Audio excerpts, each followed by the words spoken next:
আজকে আপনাদের সাথে খুবই পুরনো দিনের একটা রান্না শেয়ার করব। আর এই যে সবজিটা দিয়ে রান্না করব আপনারা দেখে নিশ্চয়ই চিনতে পাচ্ছেন।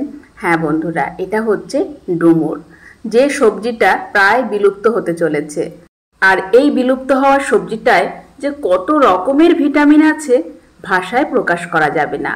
তবে মাঝে মধ্যে যদি কোথাও আপনারা খুঁজে পান তাহলে এই পদ্ধতিতে ডুমুর একবার বানিয়ে দেখবেন। খেতে তো অসাধারণ লাগে আর এর উপকারের তো কোনো শেষ নেই। যাই হোক, আমরা মূল রেসিপিতে চলে যাই। আমি এখানে প্রায় 200-250 গ্রামের মতো ডুমুর নিয়েছি। আর ডুমুরগুলো দেখে নিশ্চয়ই আপনারা বুঝতে পারছেন ডুমুরগুলো কতটা ফ্রেশ। ভিতরে যে বীজ থাকে সেই বীজটা কিন্তু একেবারেই নেই, খুব কচি ডুমুর। তো সেজন্য যেহেতু ভিতরে কোনো বীজ নেই তাই আমি মাঝখান থেকে ডুমুরগুলো এভাবে ফালি করে জলে ভিজিয়ে দিলাম। আর যদি বীজ থাকে সেক্ষেত্রে কিন্তু বীজটাকে ফেলে দিতে হবে। এবার আমি একটা মাটির পাত্রে ডুমুরগুলোকে এভাবে আলতো হাতে ঘষে নিচ্ছি, যাতে ডুমুরের গায়ে যে কাটা কাটা ভাব থাকে সেটা পুরোপুরি চলে যায়। তো এবার চলুন এই ভিটামিনে ভরপুর সুস্বাদু ডুমুর কিভাবে রান্না করব। প্রথমেই আমি একটা কড়াইয়ে সামান্য পরিমাণ তেল দিয়ে দিলাম, সামান্য একটু লবণ হলুদ দিয়ে দিলাম। দিয়ে আমি এখানে গোটা গোটা করে একটা আলু কেটে নিয়েছি। আলুটাকে সুন্দর করে ভেজে নেব।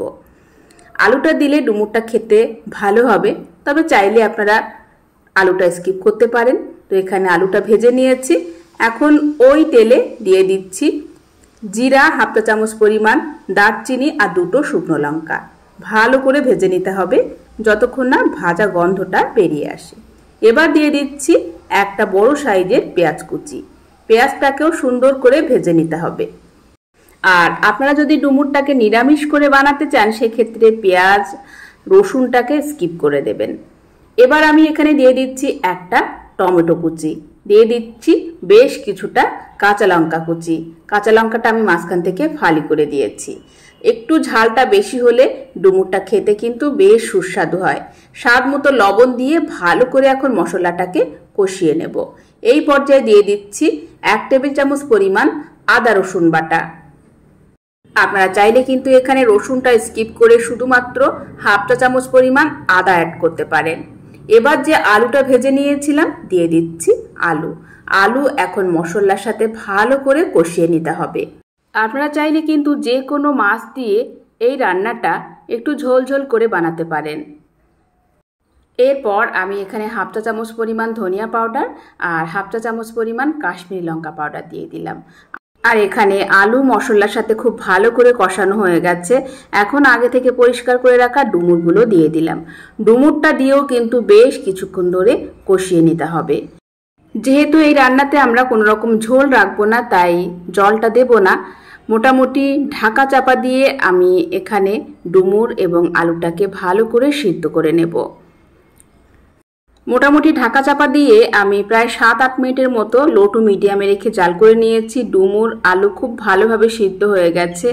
নামানোর আগে আমি একটু ভাজা জিরা পাউডার ছড়িয়ে দিলাম। এবার আমি এটা নামিয়ে নেব। অসাধারণ লাগে গরম গরম ভাতের সাথে বলুন কিংবা রুটির সাথেও আপনারা জমিয়ে পরিবেশন করতে পারেন।